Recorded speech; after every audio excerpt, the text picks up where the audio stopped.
भी लगा करके और इत्र लगा के सुगंधित कर दिया, उर्द पुंड तिलक लगा दिया ठाकुर जी जैसा, और अपने ठाकुर जी तो नीचे एक छोटे सिंहासन पर विराजमान कर दिए और बड़े सिंहासन पर वो पत्थर लाके रख दिया और बढ़िया सजा के। धन्ना रो रहे थे, उठा के गोद में ला, देख देख देख तेरे ठाकुर जी आगे देख। धन्ना जी जैसी मंदिर में, धन्ना जी की दृष्टि तो उन्हीं के ठाकुर जी पे यही चाहिए। महात्मा बोले लाला देख, ऊपर सिंहासन पर बड़े ठाकुर जी बैठे और नीचे छोटे ठाकुर जी बैठे। वो बड़े वाले जो हैं वो तो हैं राजा ठाकुर, और ये छोटे वाले जो नीचे बैठे हैं ना, ये सिपाही ठाकुर। अब बता, मुझे तो राजा ठाकुर ज्यादा बढ़िया लग रहा है, मैं तो उनको ले जाऊंगा, लेकिन फिर याद रहियो जब जब मैं आऊंगा तब तब मेरे ठाकुर जी ऊपर बैठेंगे और तेरे वाले नीचे बैठेंगे, क्योंकि तू सिपाही ठाकुर जी मांग रहा है और मेरे ठाकुर जी तो राजा ठाकुर हैं। अब बालक को उस भाव से समझाया तो धन्ना जाट वो नहीं, मैं तो राजा ठाकुर लूंगा, आप ले जाओ सिपाही को। सिपाही ठाकुर जी के रूप में उनके निज ठाकुर जी थे। बाबा बोले अब ठीक है। घर वालों ने भी प्रणाम किया, जय हो महाराज जी, बड़ी आपने बुद्धि युक्ति लगाई।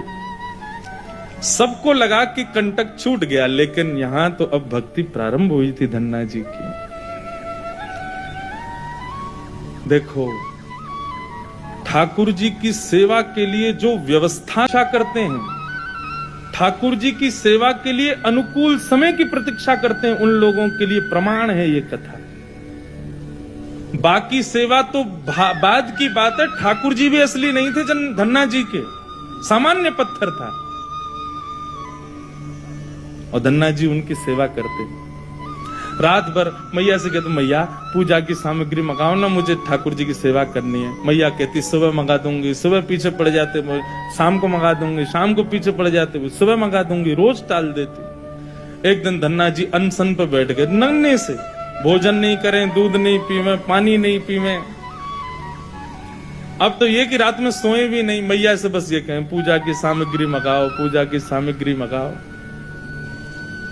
मां ने सहज भाव से कह दिया, तेरे ठाकुर जी और तू इनका सेवक, सामग्री मैं क्यों लाऊं, अपने आप कर व्यवस्था। धन्ना जी निकल पड़े। महाराज पुष्प लियाए तोड़ करके, तुलसी लियाए, बढ़िया सुंदर माला बना ली। नन्हे से बालक जैसी उनको जैसे खेल खेल में सेवा करते वैसी सेवा करते थे। ठाकुर जी को तिलक लगाना है, कहां से तिलक लावे, तो बाहर गए, एक ईंट फूटी पड़ी थी लाल लाल, उसी ईंट को लाए, पानी में घोल घोल के घिस घिस के उसी से तिलक बना दिया।